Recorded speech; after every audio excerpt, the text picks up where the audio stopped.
जय भीम साथियों, आप देख रहे हैं आवाज़ भारत और आप देख सकते हैं अभी हम लोग इंदिरा गांधी स्टेडियम के अंदर जस्ट एंटर हुए हैं।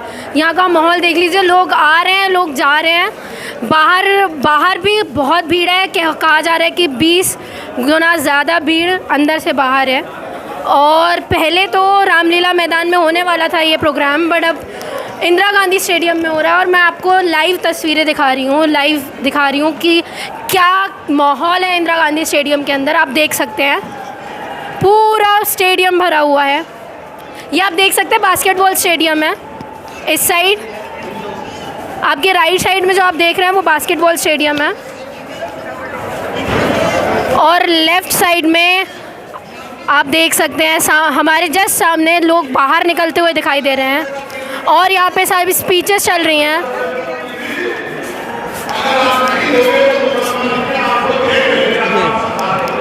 ये है इंदिरा गांधी स्टेडियम जहाँ पे हमारा प्रोटेस्ट चल रहा है। आप देख सकते हैं लाइव तस्वीरें, यहाँ की स्पीचेस चल रही हैं।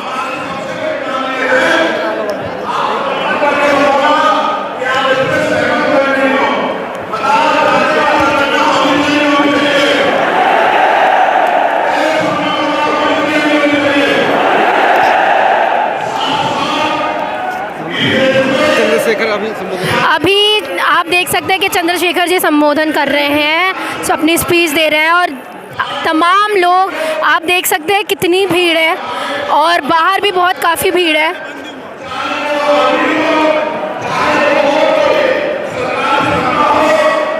हर जगह आपको नीला नीला रंग दिख रहा होगा। आज पहली बार इतिहास में इतना फुल इंदिरा गांधी स्टेडियम है कि बाहर भी इससे 20 गुना ज़्यादा लोग बाहर स्टेडियम के हैं।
तो साथियों, ये नज़ारा मैं दिखा देना चाहता हूँ। ये भीम आर्मी और एएसपी पार्टी की वो भीड़ है जहाँ पे अभी चंद्रशेखर जी अभी संबोधन कर रहे हैं। और कहीं ना कहीं ये जो मंच भी है काफ़ी बड़ा मंच है, काफ़ी बड़ा मंच लगाया गया है। और जितनी इसकी चौड़ाई है, लगभग इतनी चौड़ाई में भूमिगत की जितनी चौड़ाई है नीचे स्टेडियम की, उतने में पूरा ये स्टेडियम लगाया, ये जो मंच है वो सजाया गया है, लगाया गया है। और ये वो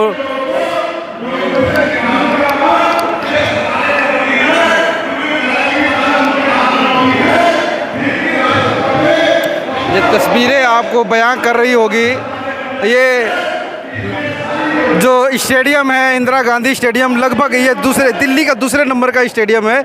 पहले नंबर पे जवाहरलाल नेहरू स्टेडियम, जैसे कि मैंने पहले भी बता दिया था। और ये सेकंड नंबर पे ये इंदिरा गांधी है। और वो स्टेडियम का ये नज़ारा है कि ये जो चारों तरफ से जो नीले जो पटका दिखाई दे रहा है और नीली जो तस्वीरें हैं और जितने बहुजन महापुरुष हैं वो तस्वीरों के माध्यम से आपको दिखाई दे जाएगा देंगे। और ये जो नज़ारा है जो कैसे लटक करके आदमी देख रहे हैं, यहाँ पे बैठा हुआ कोई भी नहीं है क्योंकि बैठने की भी जगह नहीं है। और यहाँ पे जो परिसर है इतना बड़ा परिसर है कि यहाँ पे भी बैठने की जगह नहीं है, खचाखच ये जगह भरी हुई है। हाँ जी, कहाँ से आप लोग हैं? हाँ, मध्य प्रदेश, इंदौर से हैं आप लोग। तो जैसे तमाम जितनी भीड़ यहाँ पर है इससे कहीं ज़्यादा, कई गुना ज़्यादा बाहर आपको भीड़ दिखाई दे जाएगा। और मैंने अपने चैनल के माध्यम से दिखाने का काम किया है, वो भीड़ आपको दिखाई दे जाएगी। और ये है शैली, एक रैली की शैली है। जी भैया, कहना चाहोगे, कहाँ से हो आप? हम लोग MP से हैं, जला भिंड ग्वालियर से। क्या कहना चाहोगे आज के? सभी लोग यहाँ पे चंद्रशेखर आज़ाद जी को सुनने आए हैं और जो आज़ाद जी का आदेश हुआ उसका हम सभी पालन करेंगे। बिल्कुल। तो क्या मतलब आगे की नीतियाँ क्या होगी? आज़ाद जी ने हम सभी भाइयों के लिए, रोजगार के लिए, नौकरी व्यवस्था के लिए और शिक्षा के लिए बहुत अच्छा कदम उठाया और हम सभी आज़ाद जी के साथ हैं। ओके भैया, चलिए, बहुत बढ़िया। ये भिंड यानी मध्य प्रदेश से ये भीड़ आई हुई है और ये तमाम जितने भी भारत के स्टेट हैं उस कोने कोने से, उस स्टेट पूरे स्टेट से लोग यहाँ पे आए हुए हैं और ये तस्वीरें बयां कर रही हैं कहीं न कहीं जो भविष्य है आज़ाद समाज पार्टी का, कहीं न कहीं ये भीड़ के माध्यम से ये उज्जवल भविष्य बता रही है कि जो पार्टी की है। क्या कहना चाहेंगे अपेक्षा इस भीड़ को देखते हुए? देखिए, ऐतिहासिक दिन है और ऐतिहासिक माहौल भी है। जैसे कि आप देख सकते हैं कि इतनी भीड़ हो चुकी है कि यहाँ पे बैठने के लिए जो 25,000 सीटें हैं वो भी कम पड़ चुकी हैं। आधे से ज़्यादा लोग खड़े हैं, आधे से ज़्यादा लोग नीचे खड़े हुए हैं सिर्फ सुनने के लिए। और 20 गुना ज़्यादा भीड़ तो अंदर से बाहर है लोगों की। इसलिए शायद रामलीला मैदान में हम लोगों को परमिशन नहीं दी गई पहले, उसके बाद इंदिरा गांधी स्टेडियम में हम लोगों को परमिशन मिली है। और उसमें भी आप देख सकते हैं पुलिस फोर्स, CRPF फोर्स की उतनी संख्या नहीं है जितनी होनी चाहिए क्योंकि भीड़ बहुत है। क्या कहना चाहोगे आप? मैं दीपांशु आनंद, मंडल प्रवक्ता भीम आर्मी मुरादाबाद।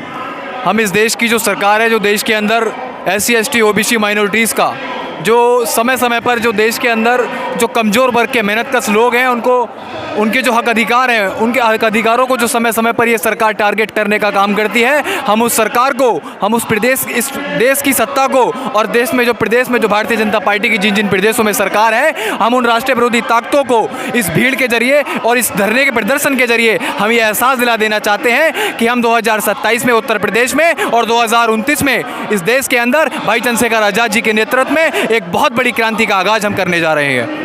और साथ ही हम बता देना चाहते हैं कि माननीय सुप्रीम कोर्ट से भी हम ये निवेदन करना चाहते हैं कि हमारे आरक्षण को जो बार बार आप टारगेट करते हो, हम आपसे निवेदन करते हैं माननीय सुप्रीम कोर्ट कि हमारे आरक्षण को बार बार टारगेट ना करके अनुसूची 9 में डाल करके अनुच्छेद 341 और 42 के तहत हमारे आरक्षण को जो है सुरक्षित करने का काम करे और उसमें माननीय सुप्रीम कोर्ट के हस्तक्षेप को बंद करने का काम करे। ये भी हम केंद्र सरकार से निवेदन करने का प्रयास करते हैं। जय भीम, जय भारत, बहुत बहुत धन्यवाद।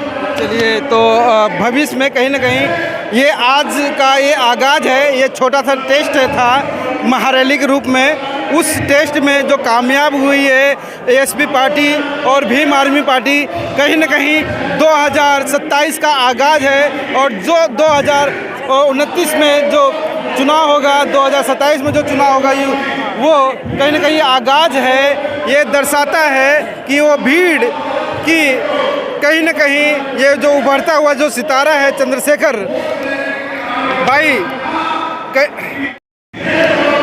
तो साथियों, जो तस्वीरें मैं दिखा रहा हूँ सीधा लाइव इंदिरा गांधी स्टेडियम का है, जो ITO पे स्थित है और दिल्ली सचिवालय पास में ही है। और यहाँ पर जो स्टेडियम का जो नज़ारा है वो मैं दिखा देना चाहता हूँ। ये खचाखच भरा हुआ है पूरा ऊपर से लेकर नीचे तक। और जो स्टेडियम की जो कैपेसिटी है, लगभग यहाँ पे 1 लाख व्यक्ति आराम से बैठ सकता है, इतना बड़ा स्टेडियम है। मगर कहीं ना कहीं वो भी स्टेडियम छोटा पड़ चुका है और इससे भी कई तादाद में, कई गुना जो पब्लिक है वो बाहर है, और जैसे कि मेरी हालत भी देख सकते हैं कि अंदर तक आने में कितना मुझे मशक्क़त करना पड़ा। और अपेक्षा अंगारा जी हैं जो कि महाराष्ट्र से हैं, स्टूडेंट है दिल्ली विश्वविद्यालय की, वो भी अंदर आने में बहुत परिश्रम करना पड़ा है उनको अंदर आने में। और मेरे जस्ट सामने मैं दिखा देना चाहता हूँ, जस्ट सामने चंद्रशेखर भाई जो है वो संबोधित कर रहे हैं लोगों को,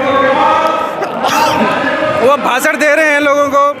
ये वो पब्लिक है जो उनको देखने के लिए, उनको सुनने के लिए, मात्र एक झलक पाने के लिए ये दूर दराज से। आप लोग कहाँ से हैं? जी मैं इटावा से हूँ सर। हाँ? इटावा से इटावा से? जी यूपी से हूँ। यूपी से? जी जी जी। अच्छा हाँ देख लिया चंद्रशेखर भाई को? जी जी। अच्छा हाँ। क्या कहेंगे उनके जो उन्होंने कहा है, उनके आदेशों का पालन करेंगे आप लोग? जी जी बिल्कुल पालन करेंगे, इतनी दूर से मेहनत करके आए हैं और बढ़िया पार्टी है, एएसपी पार्टी है, जो बढ़ते हुए नेता हैं, देश के लिए कुछ अच्छा करेंगे। अच्छा अच्छा। हाँ ऐसे होना जिंदाबाद। तो ये नज़ारा था। अरे आप लोग आराम से थक करके बैठ गए। कहाँ से हैं आप लोग? बुलंदशहर बुलंदशहर से? बुलंदशहर से, ये मेरठ मंडल उपाध्यक्ष जी हैं। बुलंदशहर से, बुलंदशहर। हाँ कहना चाहोगे आज के नज़ारे के लिए? मैं ये कहना चाहूँगा कि बहुजन शेर है, बस जगाने की देर है। अच्छा हाँ बहुजन शेर है, हाँ हाँ बहुजन शेर है, जगाने की देर है। बस जगाने की देर है। जाता है बहुजन से? हाँ बहुजन ये जो लोग हैं वो फिसल जाते हैं, क्या करेंगे? आवाज नहीं आ रही। आवाज फिसल जाते हैं, चले जाते हैं कहीं और। कहाँ चले जाएं? कहीं नहीं जाएंगे, बस बस भाई के दीवाने हैं। कहीं नहीं जाएंगे, भाई के दीवाने हैं। भाई के दीवाने हैं। हाँ भाई के कहीं दीवाने। नहीं जाएंगे। ये जो आप मर जाएंगे, मिट जाएंगे, ये जो आप- लेकिन भाई को छोड़ के कहीं नहीं जाएंगे। हाँ हाँ जी। तो ये दीवाने हैं, दीवानों से बात हो गई, बैठे हुए हैं, और कहीं ना कहीं ये वो आगाज़ है, ये भविष्य में होने वाला ये वो आगाज़ है। ये कुर्सियां हैं मगर भाई ये सो रहे हैं। क्या कहना चाहोगे? कहाँ से आप लोग? हम उदयपुर राजस्थान से आए हैं। उदयपुर राजस्थान से। उदयपुर से हैं आप लोग? हम भी उदयपुर से राजस्थान। आप लोगों की कुर्सियाँ तो ऐसी ही धरी की धरी रह गई। और सबसे खास बात इस भीड़ की ये है कि सिर्फ युवा ही नज़र आ रहे हैं। और मैं अच्छा अंगारे क्या कहना चाहूँगा, यहाँ पे जो खास बात क्या है, मतलब कि यहाँ पे युवा ही नज़र आ रहे हैं? मैंने कहा ना कि चंद्रशेखर जी खुद एक युवा हैं और ये एक इन्फ्लुएंस करता है युवाओं को कि हमारी आने वाले अम्बेडकराइट स्टूडेंट्स एक चेहरा देखते हैं, एक यंग चेहरा देखते हैं, तो वो चेहरा है चंद्रशेखर जी। और इसलिए बहुत ज़्यादा यूथ इन्फ्लुएंस हुआ है उससे, और इसलिए आप देख सकते हैं कि यूथ ही यूथ आपको यहाँ पे दिखेगा रेदर देन। और वैसे यूथ भी नहीं, आपको मैं बता दूँ कि यहाँ पे बुज़ुर्ग इंसान भी बहुत हैं, आए हैं बहुत, सबसे ज़्यादा संख्या में यूथ दिख रहे हैं, उसके बाद बुज़ुर्ग हैं, और काफ़ी दूर दूर से यहाँ पे आए हुए हैं लोग। तो बहुत अच्छी बात है कि यूथ भी इन्फ्लुएंस हो रहा है इन सब चीज़ों से। लगभग ज़्यादा 40 साल की उम्र से ऊपर कोई भी नहीं होगा, उससे कम उम्र के ही लोग यहाँ पे जितने भी युवा हैं यहाँ पे मौजूद हैं।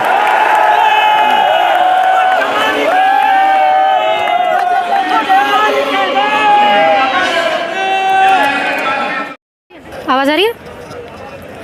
जय भीम साथियों, आप देख रहे हैं आवाज़ भारत।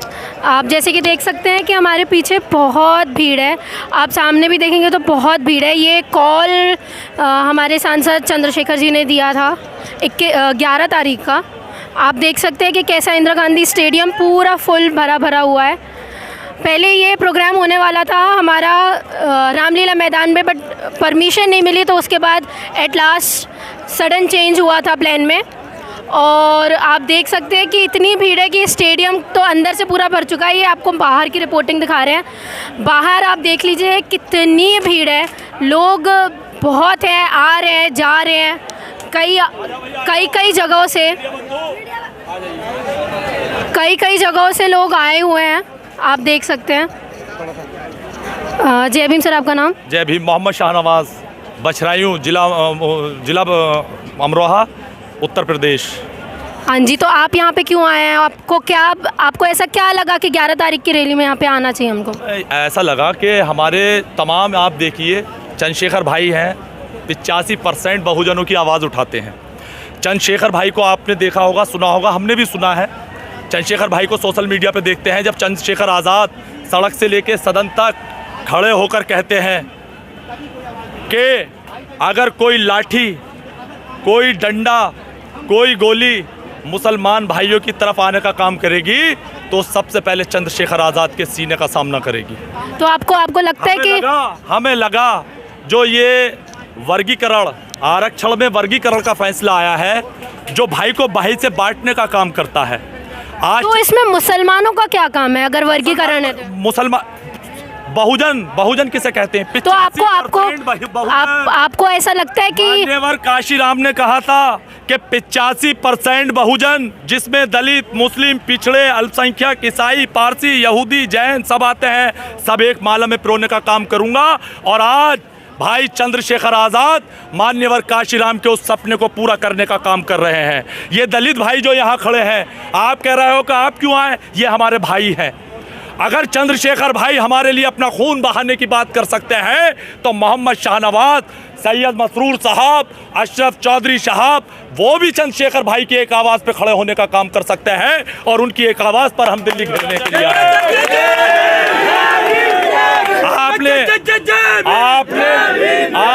आपने देखा होगा मैडम, आपने देखा होगा कि जब हमारा देश गुलाम था अंग्रेजों का, तो उनकी नीति क्या थी? उनकी नीति थी फूट डालो और राज करो, डिवाइड एंड रूल। और आज ये जो आरक्षण पर फैसला आया है, ये भाई को भाई से लड़ाने का फैसला है। ये वही नीतियां हैं, इनकी जो नीतियां हैं उन पे हमें शंका जाहिर होती है। ये फिर डिवाइड एंड रूल लेने की बात करने आते हैं, भाई से भाई को लड़ाने की बात करते हैं। तो मैडम मैं कहना चाहूँगा कि जब वो अंग्रेज आए थे भाई से भाई को बांटने के लिए, तब पहले एक चंद्रशेखर आज़ाद ने जन्म लिया था। और अब जो काले अंग्रेज भाई से भाई को बांटने के लिए आए हैं, तो फिर से इस माँ भारती के सच्चे सपूत चंद्रशेखर ने जन्म ले लिया है। 85% एक लड़ा था गोरों से, एक लड़ा था गोरों से, और दूजा लड़ रहा चोरों से। और फूट डालो राज करो की जिसने हिला रखी बुनियाद है, वो चंद्रशेखर आज़ाद है, वो चंद्रशेखर आज़ाद है।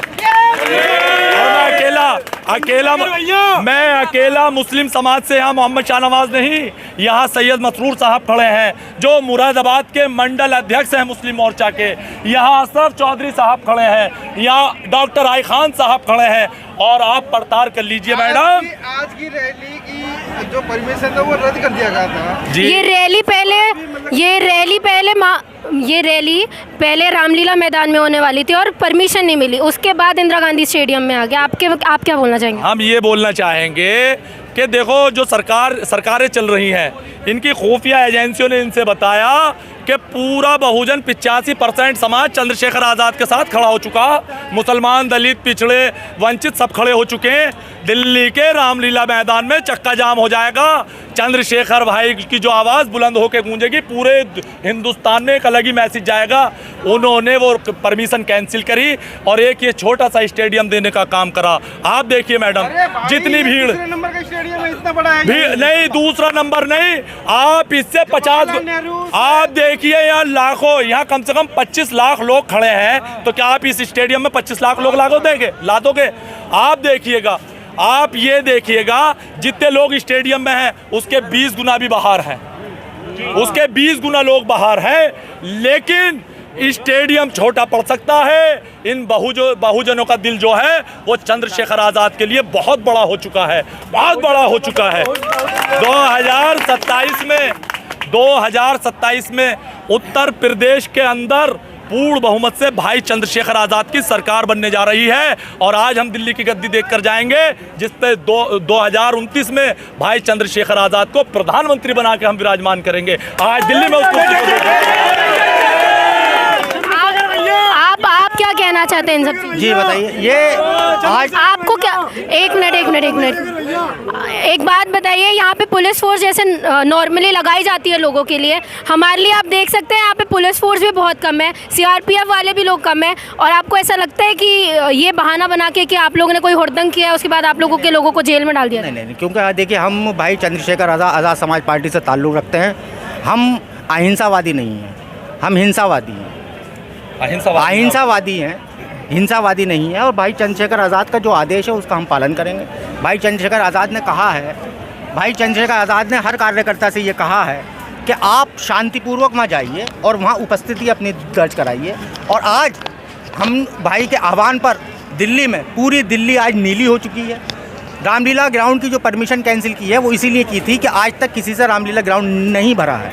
आज रामलीला ग्राउंड भर जाता, ये एक हिस्ट्री हो जाती और ये इतिहास में आज तक किसी से नहीं भरा है। ये एक ऐसी चीज़ हो जाती जो भाई चंद्रशेखर आज़ाद से सब राजनीतिक पार्टियां बौखला जाती। तो ये इतिहास अब नहीं बनेगा अगर इंदिरा गांधी स्टेडियम में? स्टेडियम बहुत छोटा है, यहाँ पे कम से कम आप ये मान के चलिए कि 20 से 25 लाख आदमी बाहर सड़कों पे तो बन गया मैडम, इतिहास बन गया। इससे कम से कम 20 इंदिरा गांधी स्टेडियम हम एक बार में भर सकते हैं। ये तो एक इंदिरा गांधी स्टेडियम है, इससे 20 इंदिरा गांधी स्टेडियम भर जाएंगे। इतने लोग तो बाहर बैठे हैं, इतिहास तो बन गया मैडम। अगर बात करिए कि हम पे मुकदमे, तो बहुजन समाज का एक एक व्यक्ति मुकदमों से नहीं डरता। भाई चंद्रशेखर आजाद जी के पास में वकीलों की बहुत पुख्ता वकीलों की टीम है। उस वकीलों की टीम में से मैं भी एक वकील हूँ, यहाँ मौजूद हैं। अगर कोई बात होगी तो हम भाई चंद्रशेखर आजाद जी के लिए खून का कतरा कतरा बहाने के लिए आपने कहा कि आप वकील हैं, आप क्या कैसे देखते हैं SC/ST जो सब क्लासिफिकेशन है और क्रीमी लेयर के लिए? माननीय मोदी जी ने ये कह दिया है कि हम क्रीमी लेयर का सपोर्ट नहीं करते, पर उन्होंने कोई स्टेटमेंट नहीं दी SC/ST सब क्लासिफिकेशन के लिए। तो आप क्या कहना चाहेंगे, सही है गलत है? ये बिल्कुल गलत है और उन्होंने सिर्फ और सिर्फ स्टेटमेंट दिया है। लेकिन हम चाहते हैं कि वो एक पार्लियामेंट से एक अध्यादेश पास करें, जैसे कि EWS के लिए हुआ। अध्यादेश पास करने के बाद में एक इस जो सुप्रीम कोर्ट ने जो ऑर्डर दिया है उसको नल एंड वॉइड करें। उसके बाद में एक अध्यादेश पास करके दोबारा से हमारा जो आरक्षण है उसको लागू करें। अब लेकिन भाई चंद्रशेखर आजाद जी ने साफ तौर पे कह दिया है, हम यही नहीं रुकेंगे, हमें ये आरक्षण का जो फैसला है ये वापस चाहिए। उसके अलावा समस्त SC/ST OBC माइनॉरिटी के लोगों को अलग से 10% आरक्षण चाहिए। माननीय सुप्रीम कोर्ट ने तो सीधा कह दिया कि आप SC/ST के लोगों को जो वंचित तबके से जो छूट चुके हैं, जिनको रिजर्वेशन नहीं मिला है, आप उनको रिजर्वेशन देना चाहते हैं? नहीं तो लीगली क्या अड़चने आएंगी अगर सब क्लासिफिकेशन हो जाता है? तो लीगली अड़चने ये आएंगी कि भाई से भाई को लड़ा दिया जाएगा। जबकि आप एक बात मानिए हमसे, मैं मान लीजिए किसी SC की चार्टर कॉम से आता हूँ, भाई वाल्मीकि से आते हैं, ये मीना से आते हैं, वो डोम से आते हैं, वो भील से आते हैं, कभी किसी को फॉर्म भरने से नहीं रोका गया। SC में मैं भी फॉर्म भर सकता हूँ, बाकी 6443 जातियाँ वो भी भर सकती हैं। लेकिन अभी उनको बताया जा रहा है कि हमने उनका हक खा लिया, लेकिन हक खाने से तो नहीं रोका। अगर वो पढ़ना चाहते हैं पढ़े। आज वाल्मीकि समाज जहाँ पढ़ रहा है, आज डोम भील नाई समाज जहाँ पढ़ रहा है, वो पढ़ने के बाद में अगर फॉर्म भरता है तो उसको उतनी ही वैकेंसी मिली जाती है जितनी कि अन्य समाज को SC/ST को मिलती हैं, जो कि आज मुख्य धारा में IAS बने बैठे हैं।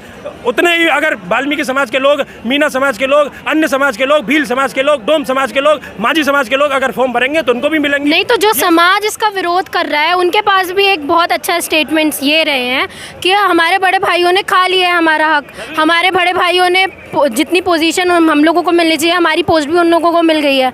तो वो क्या गलत बोल रहे हैं? उनको भी तो चाहिए ना। वैसी चीज़ को तो मैं आपको समझाना चाह रहा हूँ कि वो उनको गुमराह किया जा रहा है। हमने उनका हक नहीं खाया है, उनको सिर्फ सीमित किया गया है झाड़ू लगाने तक, उनको सिर्फ सीमित किया गया है मेला ढोने तक।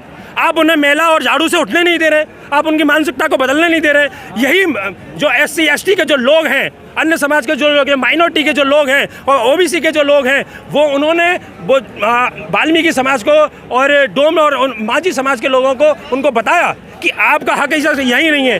ये मान्यवर काशीराम साहब का, ये बाबा साहब का और ये मान्य दीनावाना साहब का सपना नहीं था।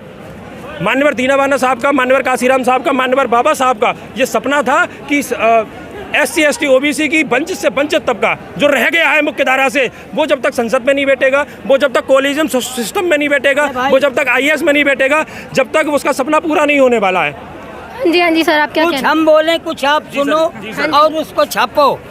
मोदी सरकार में एक छड़ी लेने के लिए आय जाति बनवानी पड़ती है और एक विकलांग की पेंशन रोकी जाती है। ये कैसा होता है? तो आपको पेंशन नहीं मिलती ना? आपकी पेंशन रद्द कर दी 8 महीने से रोकी हुई है। और ये आपने कंप्लेन नहीं किया पुलिस में? कंप्लेन किया मैंने, DM को एप्लीकेशन दिया, DM भी साला सुनाई नहीं किया। तो आपको ऐसा क्यों लगा कि चंद्रशेखर जी आपकी बात सुनेंगे? बिल्कुल सुनेंगे, हमारी सरकार आएगी सुनेंगे। चोरों की सरकार आएगी नहीं सुनते हैं। अच्छा, तो मतलब आप कह रहे हैं कि मोदी जी चोर हैं? और क्या? आपकी पेंशन चुरा ली उन्होंने। और क्या, गरीबों का आरक्षण मिलना था वो क्यों नहीं मिला? क्यों नहीं यूपी से झटका लगा? 22,000 आदमी अयोध्या से गरीबों के घर गिराए गए, क्यों गिराए गए? तो आप देख सकते हैं कि तो अब ये आप देख सकते हैं, आप मीडिया में हैं, आप जवाब दो।